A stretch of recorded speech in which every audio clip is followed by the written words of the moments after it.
mouth. I mean, we wanna hear what you say. Somebody's over here. Smiley coming up. So in my house, with my mom, it was always everything was up for discussion.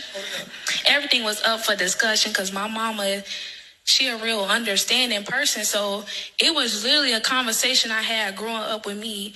I'm a real knowledgeable person. I like to know a lot of stuff. So the way I would come across and say things, she'll be like, I know you're not coming from a standpoint of you trying to be disrespectful to people, but some people don't understand you how I understand you, so you might have to correct yourself. So I literally had a conversation with my mom. I was like, okay, I'm finna tell you stuff and stop me when I get disrespectful. I express my feelings, but that don't happen with everybody. And so when I was standing up here and you guys were like, don't belittle your children, but the whole statement of you're not on my level sounds like belittlement to us. It's saying you don't have as much value as me. You're not as important to me. You don't put up what I put up, so you can't have a say so in what we do. You don't pay bills. You don't own this house. You don't pay for nothing. So and it's good. And it.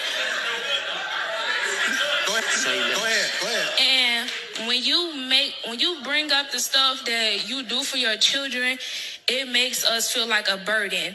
It makes us feel like I can't wait till I grow up so I don't have to be a burden to you anymore. If you say it's like when people be like your parents had a life before you, it make you feel like I made you so miserable and bitter and like I just don't want to be here anymore because you don't want me to be here anymore. So why should I be here and put my best foot forward if the person who gave birth to me and made me come in this life doesn't want me? How am I supposed to look at somebody else for love if I feel like I'm not getting love at home? What do you do when you want to have somebody to talk to, but they like you can't talk to them? You go to somebody else to talk to, and that's not who you want us to talk to. How am I supposed to come and talk to you, and you don't listen to me, but somebody else may listen to me, but they not gonna treat me how you want me to be treated? You love me, but you don't show it. But they don't love me, but they act like they love me. So I'm going to go to the person that acts like they love me, and not the person who. I'm going to go to the person who acts like they love me, because when you grow up like this and you grow up with people who emotionally stunt your growth, you go looking for other people and you insecure. You go looking for other people for sex, for people who going to tell you, oh, you're pretty. That's why the first person to tell you you're pretty, I'm glad my mama never. They say your parent and your family is your first bully. Point out every insecurity you have, and then you want your kids to feel beautiful and smart and go to school with people who telling them the same thing you tell them. That's not going to work. You can't want to be your children's love and shelter, but you're not that. That's materialistic things. If God was only materialistic to you, you will feel hurt. You need to have your spirit be healed. You need to have your spirit be fed. It's okay to have clothes and shoes and all this stuff, but what about my spirit? What about my emotions? What about my mental state? You can't be, you look pretty on the outside. You got me nice shoes. You got me nice things, but I'm struggling on the inside. Some people want to commit suicide, but they look good on the outside. Y'all focus on the outside so much that you don't take the time. You say you listen to your children, but 9 times out of 10, you're not really listening because we don't feel safe. You say you create a safe space, but that's 9 times 10 is not true.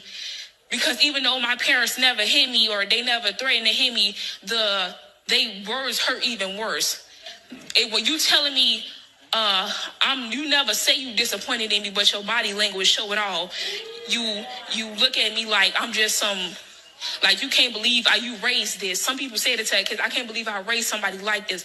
Well, if you raised me so beautifully that you said you is, how come I ended up like this? It's a lot of things that go into having a kid. Some people end up resenting their kids when they have them too young or they have them with the wrong person. Some people just realize that sometimes it's too late to recognize the trauma, because when you get older and I don't have to spend time with you, how often do you see me? When I don't have to live with you no more, how often do you see me?